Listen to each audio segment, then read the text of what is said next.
Y oiréis de guerras y rumores de guerras. Se levantará nación contra nación. Y habrá hambres, pestilencias y terremotos en muchos lugares. Grandes cambios están a punto de producirse en el mundo. Y los movimientos finales serán rápidos.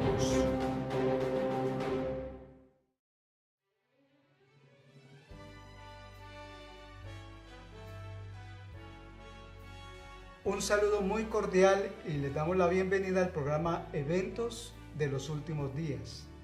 Estamos muy contentos de saludarles y darles esta bienvenida a este programa que tiene como objetivo orientar a cada uno de ustedes con respecto a los eventos finales. Las bases para este programa son la Biblia y el espíritu de profecía.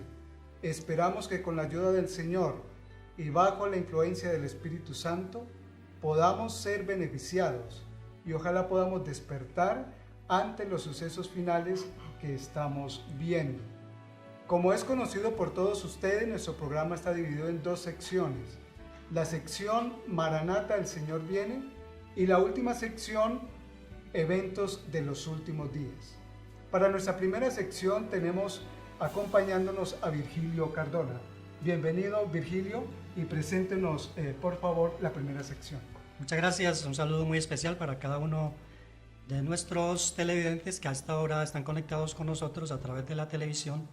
El tema para hoy se titula El fanatismo y el don de lenguas. Es interesante el fenómeno religioso que se está presentando en nuestros días y la palabra de Dios lo anticipó de una manera muy clara en 1 Corintios capítulo 14 versículos 32 y 33. Dice así la palabra de Dios: y los espíritus de los profetas están sujetos a los profetas, pues Dios no es Dios de confusión, sino de paz.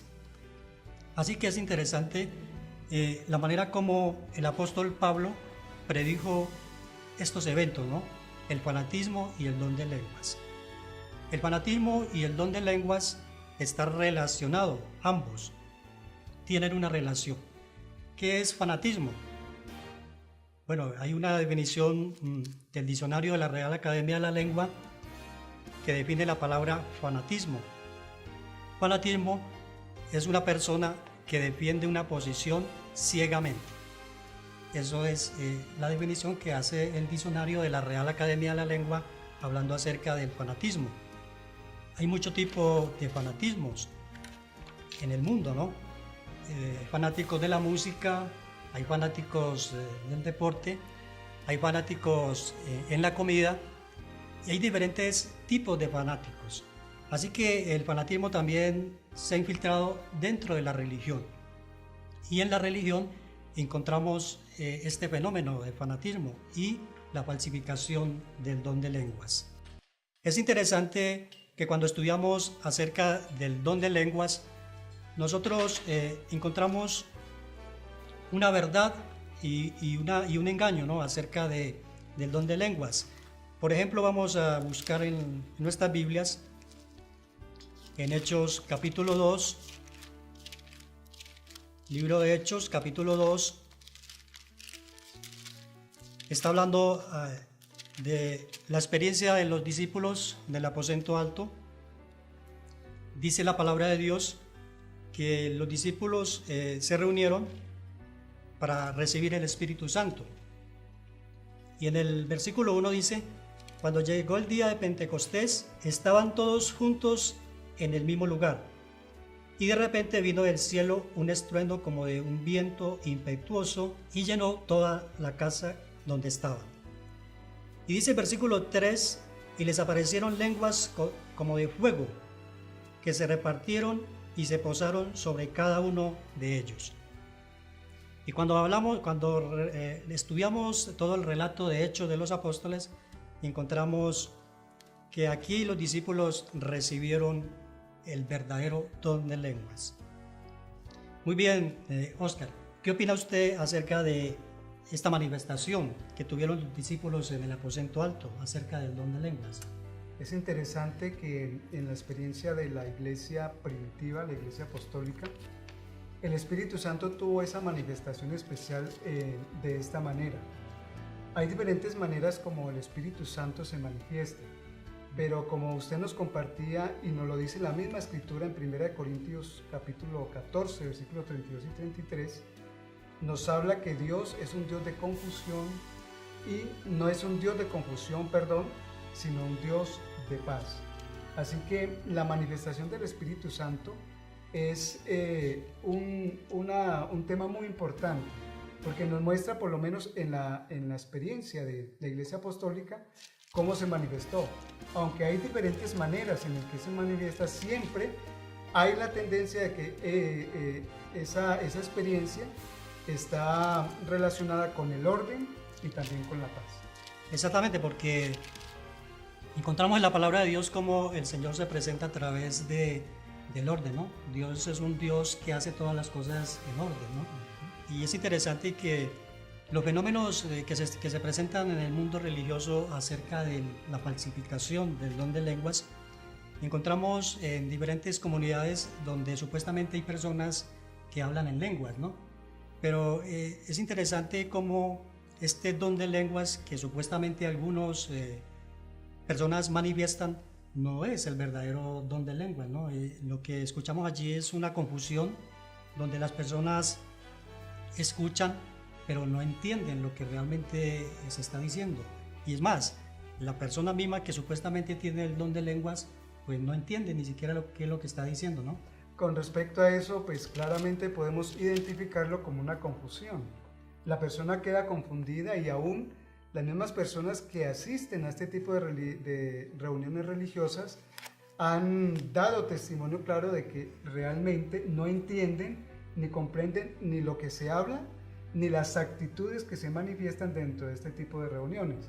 Entonces es claramente, como nos dice la Escritura y usted nos comparte, de que ahí no está el Espíritu del Señor. Es muy interesante saber cómo el apóstol Pablo predijo todas estas manifestaciones de fanatismo, manifestadas a través del don de lenguas. Y en 1 Corintios, el capítulo 14, el apóstol Pablo predijo y él tuvo que enfrentar esas situaciones en sus iglesias, en sus tiempos, ¿no? Así que esto es algo muy antiguo, ¿no? Aún desde los mismos tiempos. Es un fenómeno muy antiguo. Muy antiguo, porque el mismo apóstol Pablo tuvo que enfrentar esas mismas situaciones en sus iglesias. Y es interesante cómo él llega a la iglesia de Corintios y vemos en el capítulo 14, el versículo 1 en adelante, cómo el apóstol Pablo hace frente, ¿no?, a este fenómeno religioso de sus días. Dice el versículo 1, seguid el amor y procurad los dones espirituales, pero sobre todo que profeticéis. Y es interesante que aquí presenta un principio muy importante, que es que el amor, ¿no? El amor como una base importantísima ahí en la vida de cada cristiano. Y el versículo 2 dice, porque el que habla en alguna lengua no habla a los hombres sino a Dios, porque nadie lo entiende aunque en su espíritu hable misterios. Dice el versículo 3, pero el que profetiza habla a los hombres para edificar, exhortar y consolar. El que habla en otra lengua a sí mismo se edifica, pero el que profetiza edifica a la iglesia. Así que el Señor puso los dones en la iglesia, los talentos, los dones para edificación de la iglesia, ¿no? Está hablando aquí el apóstol Pablo. Pero es interesante que este fenómeno de las lenguas desconocidas, que supuestamente algunos manifiestan, pues no está basado en lo que la palabra de Dios dice, ¿no?, en el verdadero don de lenguas. Ahora encontramos en la Biblia el verdadero don de lenguas, como leímos en Hechos 2, ¿no? Y también encontramos la falsificación del don de lengua, ¿no?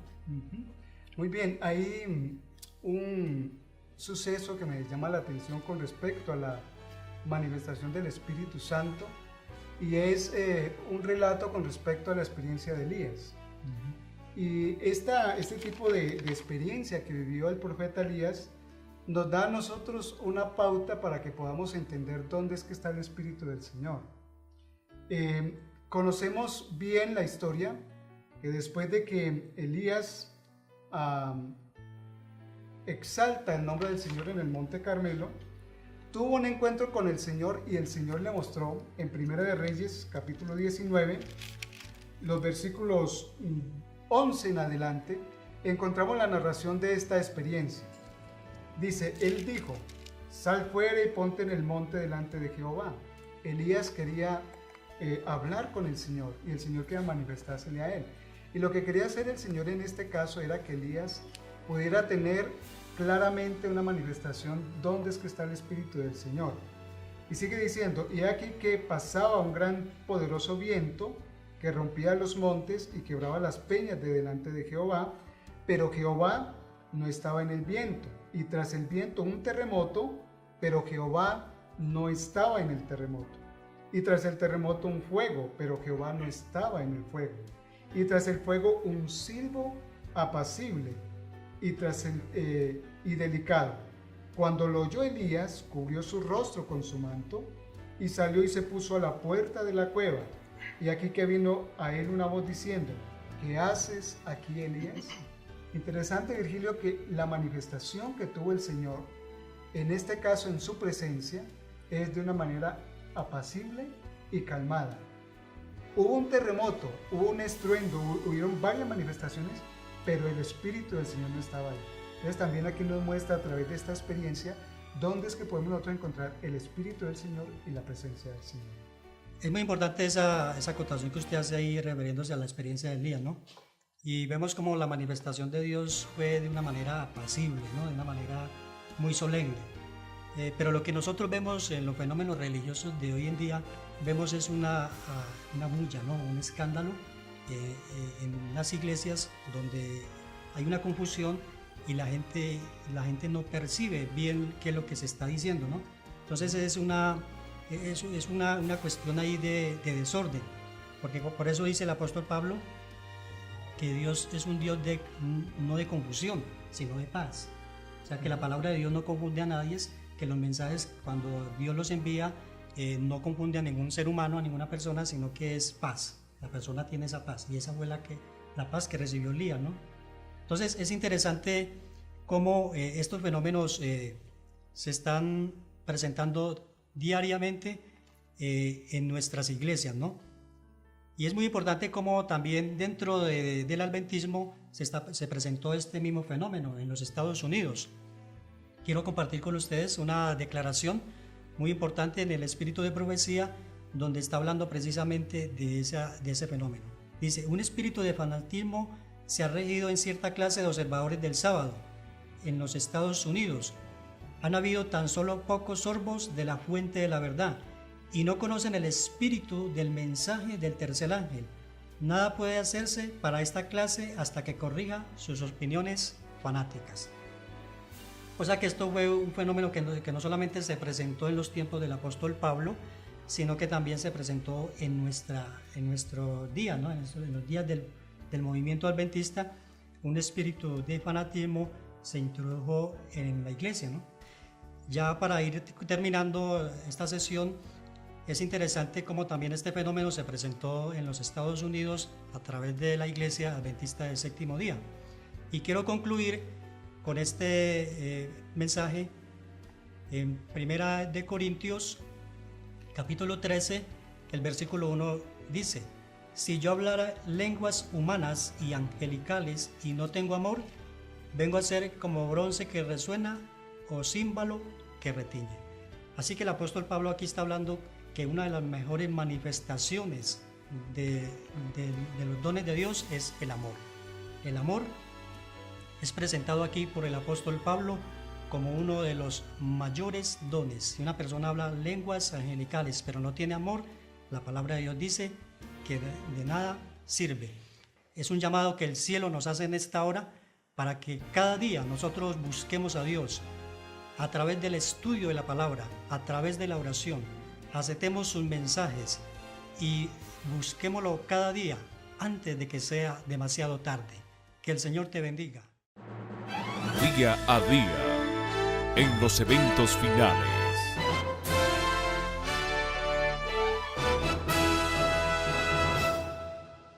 En nuestra sección acerca de los eventos finales, el título de esta sección es Los adventistas serán tratados con desprecio. Nosotros en la secciones anteriores y a través del discurrir de este programa hemos llegado a la conclusión, de acuerdo al estudio de la Biblia y el espíritu de profecía, como el Señor, así como en antaño levantó un pueblo remanente, para este tiempo final, a partir de 1844, el Señor ha levantado a la Iglesia Adventista del Séptimo Día, como pueblo remanente, como el Israel moderno, y como ese pueblo que Él ha querido preparar especialmente para este tiempo final y también para que ayude a prepararse a otros para el segundo regreso de Cristo Jesús. Así que es interesante ver cómo ese pueblo remanente, así como la iglesia primitiva tuvo problemas también de persecución, tuvo problemas de ser perseguida y ser encarcelada, también para este tiempo final, la iglesia remanente reconocida, en la iglesia que guarda los mandamientos de Dios y tiene el testimonio de Jesús, va a ser también perseguida de igual manera. Hay un capítulo en el libro de Apocalipsis, en el capítulo 12, donde encontramos la manera como Satanás ha trabajado y trabajará con sus argumentos, con sus maneras, para destruir siempre a la iglesia. Y el título de este capítulo, el capítulo 12 de Apocalipsis, es La mujer y el dragón. La mujer en profecía la tenemos identificada como la iglesia remanente, la iglesia fiel que sigue las ordenanzas del Señor. Y el dragón también es identificado en el mismo capítulo 12 del libro de Apocalipsis como Satanás. Así que en este conflicto entre la iglesia y Satanás, Satanás utilizará siempre el mismo método que ha utilizado a través de toda la historia. Quiere decir, Virgilio, que el diablo no ha cambiado su estrategia. La estrategia ha sido la misma, tanto en la historia pasada como se va a repetir ahora mismo. Sí, es muy interesante acerca de estos eventos, acerca de la persecución, ¿no? que va a venir sobre el remanente de Dios.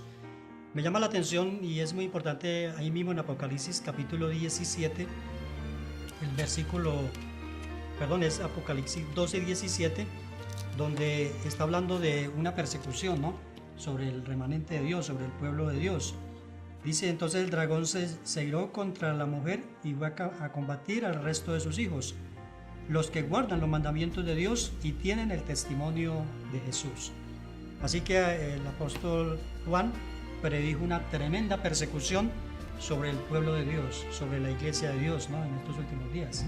Interesante en esta sección y lo que venimos estudiando acerca de la clara definición de la mujer como iglesia, el versículo 17 que tú acabas de leer nos presenta una aclaración muy importante, porque inicialmente el capítulo nos está hablando del conflicto, de que que está surgiendo ese efecto en la iglesia o en la mujer, y la mujer está identificada como la iglesia, pero va más allá ese conflicto final que Satanás, sus argumentos, sus armas, va a utilizar no solamente contra la iglesia, porque bien nos lo aclara el versículo 17. Entonces el dragón se llenó de ira contra la mujer y se fue a hacer guerra contra el resto. Así que una cosa es airarse, él se ira contra la mujer, pero la guerra, dice acá, la hace contra el resto de la descendencia. Y ese resto siempre lo hemos identificado proféticamente con una palabra muy interesante, la palabra remanente. Siempre el remanente es el que queda, el residuo que queda, es el que ha tenido que soportar tanto la persecución como todo la artillería, podríamos decir, o todos los ataques que Satanás ha infligido al remanente, ¿no? Y es interesante, Óscar, acerca de este conflicto y de esta persecución que se avecina sobre el pueblo de Dios. Y aquí está involucrado un asunto muy importante, ¿no? El sábado. El sábado va a jugar un papel muy determinante en esta tremenda persecución que viene sobre la mujer, que es la iglesia, ¿no? Y sobre el remanente, que es el pueblo de Dios, que tiene la fe de Jesús y el testimonio de Jesús. Y es interesante cómo el Señor en su palabra dejó claro que el sábado, ¿no?, es el día del Señor. Por ejemplo, en la ley de Dios, en Éxodo capítulo 20, dice, acuérdate del día sábado para descansar. Dice, 6 días trabajarás y harás todas tus obras, pero el sábado es el día de reposo del Señor Dios. No hagas ningún trabajo en él, ni tú, ni tu hijo, ni tu hija, ni tu siervo, ni tu criada, ni tu bestia, ni tu extranjero que está dentro de tus puertas. Porque en 6 días el Señor hizo el cielo, la tierra, el mar y todo lo que contiene, y reposó en el 7º día. Por eso el Señor bendijo el sábado y lo santificó. Así que el sábado va a ser el gran conflicto, ¿no?, que se va a desarrollar la persecución ahí, ¿cierto? Sí, va a ser el centro, el foco de esa experiencia que tiene que vivir el pueblo remanente, la persecución. En el capítulo 13, versículo 7, ahí mismo de Apocalipsis, dice la inspiración a través de Juan: y se le permitió hacer guerra contra los santos y vencerlos. También se le dio autoridad sobre toda tribu, pueblo, lengua y nación. En la experiencia de Jesús y también en la narrativa de la Escritura, tanto de la Biblia como del Espíritu de profecía, el Señor no ha escondido la realidad que va a llegar a tener el pueblo remanente. Así como en la historia pasada el pueblo remanente fue perseguido, el Señor también nos está diciendo, para el tiempo final, la historia se va a repetir. Y por eso el versículo 7 aquí de Apocalipsis dice, y se le permitió hacer guerra contra los santos y vencerlos. También se le dio autoridad sobre toda tribu, pueblo, lengua y nación. Así que no se desconoce que para el pueblo remanente de Dios, para la iglesia adventista del 7º día, el resto de la descendencia que quede fiel, que se aferre a los mandamientos de Dios, que tenga el testimonio de Jesús como lo aclara en el Apocalipsis 19:10, que es el espíritu de profecía, o sea, sosteniendo la ley de Dios y creyendo en la inspiración del espíritu de profecía. Y de hecho podríamos decir la inspiración en la hermana Elena de White, creer en sus escritos, que sostenga la inspiración de esa manera la revelación, va a ser víctima de la persecución. Dice una de las partes de la inspiración en el espíritu de profecía, en el libro Eventos de los Últimos Días, lo siguiente: de viva voz y por la pluma, con jactanciosas amenazas y el ridículo, procurarán destruir su pueblo. Siempre ha utilizado las mismas estrategias y el diablo en eso no cambia, ¿no? Siempre las ha utilizado en el pasado y la misma estrategia que va a utilizar ahora. Exactamente, Satanás no cambia su método de trabajo, ¿no? Sus armas siempre han sido las mismas, y es la de perseguir a los que honran y guardan los mandamientos de Dios. Cuando uno estudia la historia bíblica, analiza la historia del pueblo de Dios, encuentra que el pueblo de Dios siempre fue perseguido, ¿no? Y de hecho Pablo dijo que los que quieran vivir piadosamente en Cristo Jesús padecerán persecución. Y quiero compartir una declaración aquí del conflicto de los siglos, la revelación del espíritu de profecía, donde la hermana Juay habla acerca de esta persecución que viene sobre el pueblo de Dios. Dice, los que honran el sábado de la Biblia serán denunciados como enemigos de la ley y del orden, como quebrantadores de las restricciones morales de la sociedad, y por lo tanto causantes de la anarquía, corrupción que atrae sobre la tierra los altos juicios de Dios. Sus escrúpulos serán presentados como obstinación, terquedad y rebeldía contra la autoridad, y serán acusados de deslealtad hacia el gobierno. Así que es tremendo, ¿no? Ya esto se nos lleva a otros campos de la vida normal. Ya no solamente va a ser el asunto por cuestiones religiosas, aunque tiene que ver en el fondo con el tema de la persecución, pero mire lo que la sierva del Señor nos acaba de presentar acá. Vamos a ser catalogados de ser tercos, obstinados, rebeldes, enemigos del orden, que vamos a ser elementos causantes de desorden. Todo esto bajo el principio de obedecer a Dios antes que a los hombres. Y es importante que la misma Escritura define que nosotros debemos ser fieles a las leyes de los seres humanos, pero cuando no están en contra de la voluntad de Dios. Pero cuando toda ley o cualquier ley que se dicte vaya en contra de los principios de la revelación de la Biblia, el Señor nos establece el principio en la misma escritura. O sea, es necesario obedecer a Dios antes que a los hombres. Así seamos tildados de la anarquía, de la corrupción, de rebeldía, de terquedad, pero, como dice la misma escritura, es menester obedecer a Dios antes que a los hombres.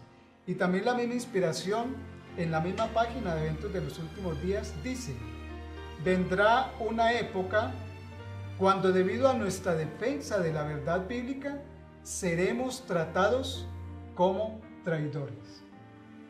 Tenemos que aferrarnos entonces cada día, bajo la ayuda del Señor. Aún escrito está, así como lo hizo Jesús. ¿Cuál fue el secreto de la victoria de Jesús en el momento de la tentación o en los momentos más difíciles? Aferrarse al Padre y también a la revelación. Esa es la única opción que nos queda como pueblo adventista del séptimo día y como conformantes de ese remanente que el Señor va a tener para este tiempo del fin. Un escrito está, un así dice el Señor, y como decíamos anteriormente, para nosotros es más importante, así tengamos que morir, así padezcamos persecución, pero para nosotros es más importante obedecer primero a Dios antes que a los hombres, porque siempre los dictados y las leyes de los hombres hemos visto que contradicen y llevan la contraria a lo que Dios nos dice. Exactamente, porque la misma palabra de Dios dice que debemos respetar a los gobernantes, a los reyes de la tierra, ¿no? Pero siempre y cuando estén bajo los principios de Dios. Pero ya cuando nos invitan a violar los principios de Dios, ya nosotros tenemos que tomar decisiones, ¿no? En cuanto a eso, ¿no? Sí. Y no podemos someternos a una ley que va a violar los principios de Dios, ¿no? Claro, y no olvidemos de que en ese conflicto entre el bien y el mal también lo lidera Cristo en el lado del bien y Satanás en el lado del mal. Van a ser 2 días, o sábado o domingo. El Señor nos ayude a ser fieles aún en medio de la persecución.